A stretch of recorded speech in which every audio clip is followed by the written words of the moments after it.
Makar Sankrant special तिळगुळाचे लाडू यासाठी मी तीळ छान भाजून घेतला आहे। यानंतर पॅनमध्ये तूप टाकून घेऊन गूळ टाकायचा आहे। गूळ छान वितळून घ्यायचा आहे। इथे मी चिक्कीचा गूळ वापरलेला आहे। गूळ वितळल्यानंतर त्यामध्ये मी वेलची पावडर टाकली आहे। यानंतर वाटीमध्ये थोडं पाणी घेऊन बघायचं आहे। गुळाची गोळी तयार झाली की समजायचं आपला पाक तयार आहे। यानंतर जेवढा पाक आहे त्या प्रमाणातच आपण तीळ टाकायची।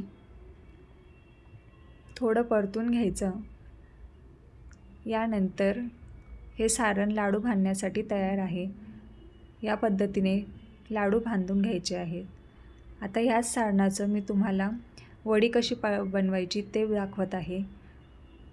पोळपाटाला आपल्याला तूप लावून घ्यायचं आहे।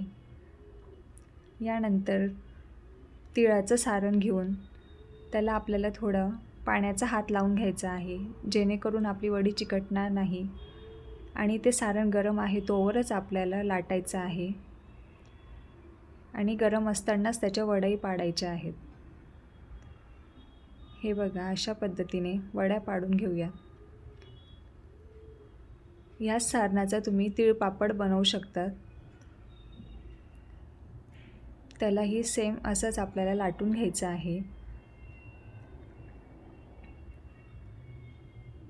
ज्यांना वड्या पाडायच्या नसतील ते अशाप्रमाणे पापड बनवून घेऊ शकतात।